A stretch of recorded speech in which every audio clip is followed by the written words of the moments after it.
Hi folks, welcome back to Stacey Can. Today I am preserving pumpkin puree and I'm doing that by freezing it. Now while I go over all of this information, please follow along down below in the show notes and hit like and subscribe while you're there because that does help. But I was walking through my local Costco and they have pie pumpkins out at the moment, and I grabbed some because they look great. And the reason why we are freezing it is because you cannot water bath or pressure can pumpkin puree. You can't do that with beets or any purees. There's still, you go ahead and check with your local extension office if you have any questions on it, but purees are not safe to can. They're not shelf stable. And the reason for that is it's a viscosity issue, meaning how thick it is in the jar. So it varies too much from gourd to gourd to be able to get an accurate temperature, etc., to get into the inside of the jar, to heat it up properly, to preserve this at home. Now they can do it commercially, obviously, but they're unable to do that, establish a good recipe at home that is safe for shelf stability purposes. So we can freeze it, which is what I'm going to do. You can also dehydrate. That's another way to preserve pumpkin as well. So the ingredients that you need are just some pumpkins. And I got these, like I said, at Costco. They're pie pumpkins. They're sweeter than the big ones. And they often have a little more flesh to them, which is why you want to get a pie pumpkin. There's some different varieties out there. You can check the internet or check with your local grocer. But Cinderella pumpkins, they're the ones that have the little ridges around it that look like the Cinderella pumpkin that she rode in when she was off to the ball. And that's why they call it Cinderella, I believe. But those are also a sweeter pumpkin, and they have more flesh in them than the bigger ones that are meant to be carved. But you can work with those too. The smaller ones are easier to cook with in your kitchen as well. So you just need pumpkin. The tools that you need, you need a blender of some sort. I'm using an Immersion Blender. You're going to need a knife. You need a spoon or something to scrape out the insides with. And also I'm using my Instapot. You can use a pressure canner. You can also bake it in your oven. We're gonna bake it or cook it to get the flesh inside soft so that we can then puree it and then store it. This is very simple, easy, fast, and delicious. So with all that, let's go ahead and get started. The first thing we're gonna do is cut the stem of the pumpkin off, and you kind of wanna go a little farther back, like maybe a ½ inch to an inch, and just to make sure you get through the whole stem, and we did there. And then cut it in half, and then just scrape out the seeds and the fibers. Got my Instapot pot here, and I have the trivet, so I'm putting trivet inside, and the trivet just keeps everything up and not sitting flat on the bottom. And I'm going to check the bottom, make sure there's no schmutz on it.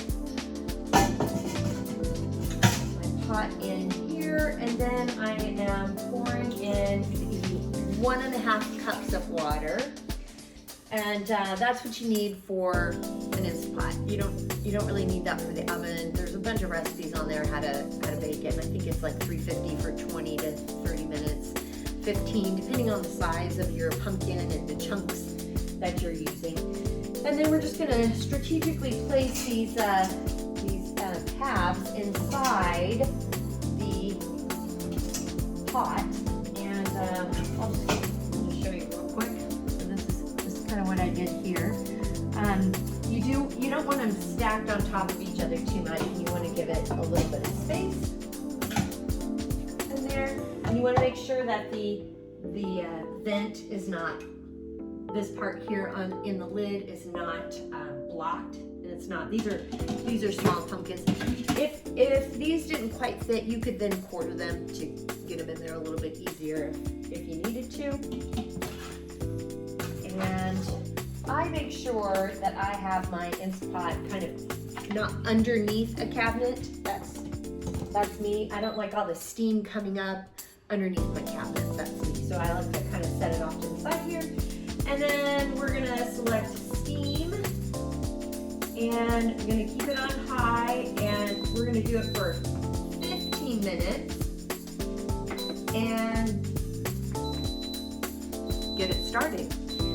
And I will check back in 15 minutes just to see how it's doing. If it needs to go a little bit longer, I'll put it in for another few minutes. 15-minute timer's gone off, so I'm taking off the lid here. Whew, careful of all that steam, and we're just gonna test it with a fork. Ooh, this is perfect.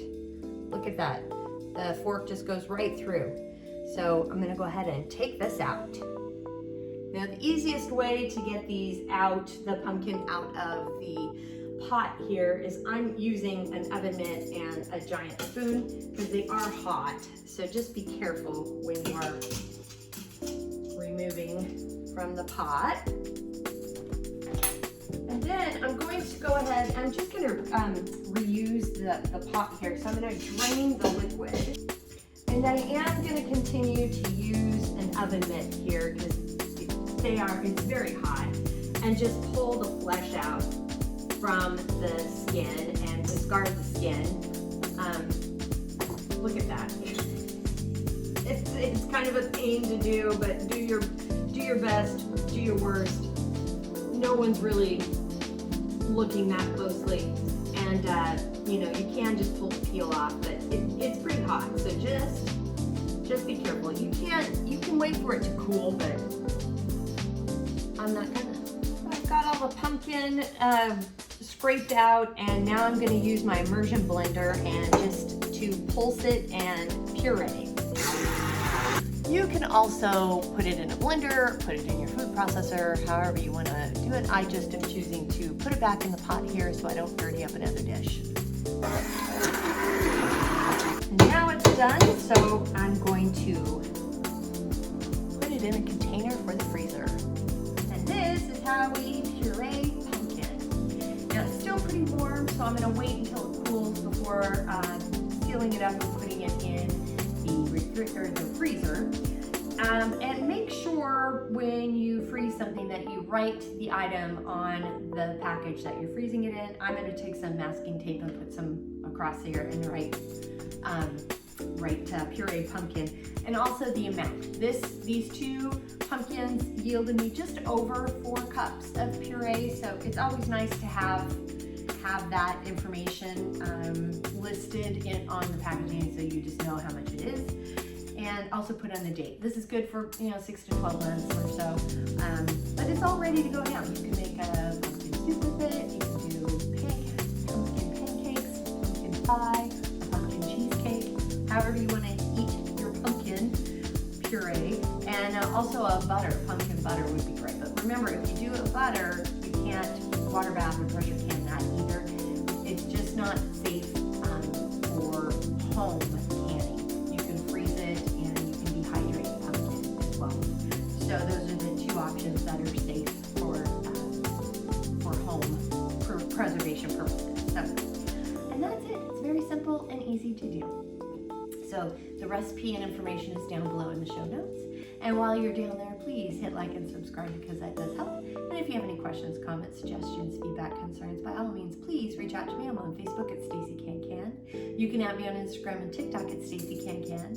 My website is www.staceycancan.com. My email is info@staceycancan.com. And I'm also on LinkedIn at Stacey Can Can.